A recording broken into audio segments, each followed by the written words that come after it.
I was terrified. Every time the train stopped at a station, I saw that old lady. No matter how fast the train was moving, she was always outside the window, like she was warning me. After getting off the train, I walked a few steps towards her, but she started walking backward. I shouted for her to stop, but no matter how close I got, she kept a certain distance. I started to get frustrated, feeling like she was toying with me. So, I turned and walked away, but when I reached the edge of a cliff, there she was again, on the opposite slope.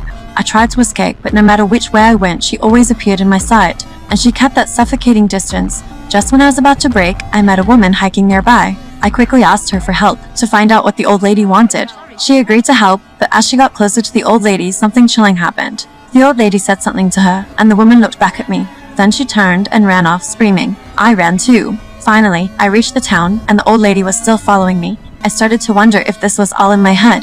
I went into a motel, hoping someone could confirm if the old lady was really outside. The owner glanced out the window and said he could see her too. He thought she might be frozen. So, we decided to bring her in to warm up. But when the owner stepped outside, the old lady said something to him. He looked at me in terror, then turned and ran, just like the woman had. I was completely scared now, too terrified to go outside. But the old lady stayed outside, waiting for an entire day and night. She never left. I had no choice but to stay inside, but on the third day, the landlady told me I had to leave.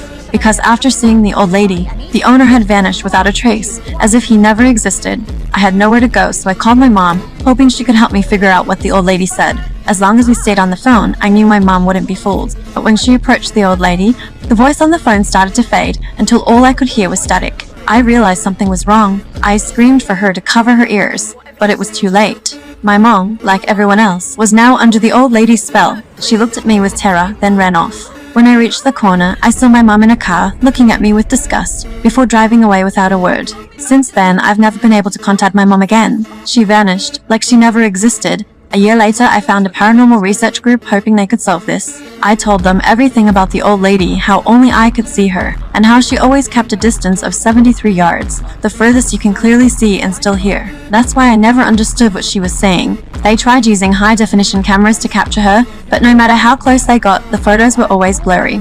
In the end, the group sent a special task force, trained to resist the old lady's influence. They came equipped with shielding devices. Just as they were about to catch her, everyone suddenly froze. Even the female commander, with a grave look on her face, turned to me and said, "Retreat." Then, everyone left the scene. I gave up. It seemed no matter what, I couldn't shake the old lady. But why is she doing this?